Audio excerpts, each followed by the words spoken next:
নমস্কার, দেখছেন কলকাতা টিভির সঙ্গে রয়েছে শুভাঙ্গী। শুরু করছি চারটে রাজ্য থেকে শুরু করে দেশ বিদেশের যাবতীয় গুরুত্বপূর্ণ খবর এই অনুষ্ঠানে তুলে ধরা হয় আপনাদের জন্য। আর আজকে চারদিক যে খবর দিয়ে শুরু করব, রাজ্য বিধানসভা নির্বাচন ঠিক সময় হবে কিনা প্রশ্ন বিজেপিতে।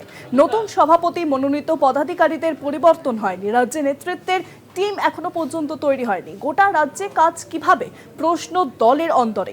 রাষ্ট্রপতি শাসন জারি নিয়ে হুঁশিয়ারি বিরোধী দলনেতা শুভেন্দু অধিকারীর। তবে কি অন্য কোনো পরিকল্পনা রয়েছে বিজেপির? এসআইআর নিয়ে ঝামেলা হলে তা বন্ধ করতে পারে কমিশন, এটাকেই কি হাতিয়ার করতে চাইছে বিজেপি?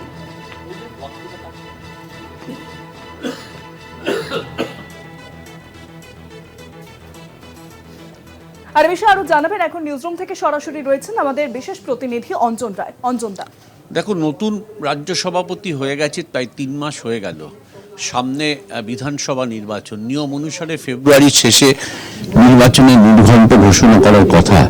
সেখানে দাঁড়িয়ে বিজেপির নতুন রাজ্য সভাপতির নেতৃত্বে যে কমিটি হওয়ার কথা, যে কমিটি নির্বাচনে লড়বেন, পদাধিকারী যারা হবেন, তা ক্রমশ পিছিয়ে যাচ্ছে। ছিল পুজোর আগে হবে, পরে কালী পুজোর হবে ঠিক হলো, এখন দেখা যাচ্ছে সেটা পিছিয়ে যেতে পারে বলে, আরও পিছিয়ে যাবে বলে শোনা যাচ্ছে। সব মিলিয়ে বিজেপি দলের মধ্যে প্রশ্ন উঠতে শুরু করে দিয়েছে যে কেন এই ঘটনা ঘটছে। তবে কি নির্দিষ্ট সময় নির্বাচন হবে না, তারই প্রস্তুতি নিচ্ছে। এসআইআর ছাড়া কোনোভাবে ইলেকশন কমিশন নির্বাচন করবে না।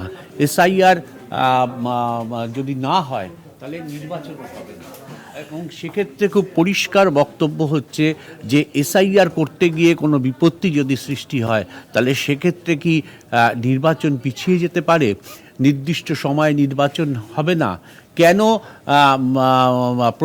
কেন হঠাৎ করে শুভেন্দু অধিকারী বললেন যে এপ্রিলের মধ্যে যদি ভোট না হয় তবে রাষ্ট্রপতি শাসন জারি হবে। ফলে এই সমস্ত বিষয়গুলো নিয়ে বিজেপি কর্মীরা দলে প্রশ্ন করছেন যে কি হতে চলেছে, সেটা অন্তত পক্ষে নেতৃত্ব পরিষ্কার করে বলুক। কারা জেনারেল সেক্রেটারি হবেন, কারা বিভিন্ন মোর্চায় মাথা হবেন, তা নিয়ে কেউ কিছু বলছেন না। ফলে সবটা মিলিয়ে খুব ধন্দের রয়েছেন বিজেপি কর্মীরা। প্রায় 3 মাস হয়ে গেল বিরোধী দল, প্রধান বিরোধী দল, রাজনীতিতে প্রধান বিরোধী দলের ইতিমধ্যে নির্বাচনে নেমে পড়ার কথা, কিন্তু সেখানে দেখা যাচ্ছে এখনো কমিটি সাজিয়ে উঠতে পারছেন না। এই সবটার জন্য কিন্তু বিজেপি কর্মীরা মনে করছেন যে নির্দিষ্ট সময় হয়তো নির্বাচন হবে না।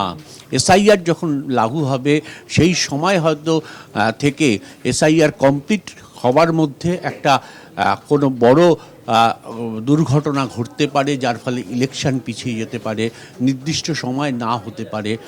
এই রকমই একটা ভাবনা বোধহয় বিজেপির নেতৃত্বের মধ্যে রয়েছে। তাই বোধহয় সম্ভবত এই কমিটি তৈরি করা, যে কমিটির নেতৃত্বে ইলেকশন হবে সেই কমিটি এখনো পর্যন্ত ঘোষণা না করা নিয়ে একটা জটিলতা সৃষ্টি হচ্ছে ক্রমশ। এটাই বিজেপি কর্মীরা প্রশ্ন করছেন তাদের নেতাদের কাছে। নেতারা বলছেন যে ধীরে এগো, দেখতে পারবে কি ঘটছে। অর্থাৎ এই ধীরে কেন বলছে, ইলেকশন যেখানে সামনে, এই নিয়েই দলের মধ্যে ক্রমশ একটা কনফিউশন হচ্ছে। তবে কি নির্দিষ্ট সময় যে ভোট হওয়ার কথা সেই ভোট পিছিয়ে যাবে, এই প্রশ্নটাই কিন্তু এখন বিজেপি দলের মধ্যে সবচেয়ে বড় করে দেখা দিয়েছে। অনেক ধন্যবাদ অঞ্জন দা। নিউজরুম থেকে সরাসরি ছিলেন আমাদের বিশেষ প্রতিনিধি অঞ্জন রায়। রাজ্য বিধানসভা নির্বাচন ঠিক সময় হবে কিনা এই প্রশ্নই কিন্তু এবার বঙ্গ বিজেপির অন্তরে। এসআইআর ঠিক সময় হবে কিনা এবং তারপরে রাজ্য বিজেপি তারা নিজেদের পুরোপুরি পুনর্গঠন করতে পারবে কিনা, সবকিছুকে সামনে রেখেই কিন্তু এখন বিজেপির অন্তরে এই প্রশ্নই উঠছে যে 26-এর বিধানসভা নির্বাচন ঠিক সময় হবে কিনা। আর ঠিক সময় যদি না হয় তাহলে কি রাষ্ট্রপতি শাসন জারি হবে? এই সমস্ত প্রশ্ন বিজেপির অন্তরে উঠছে।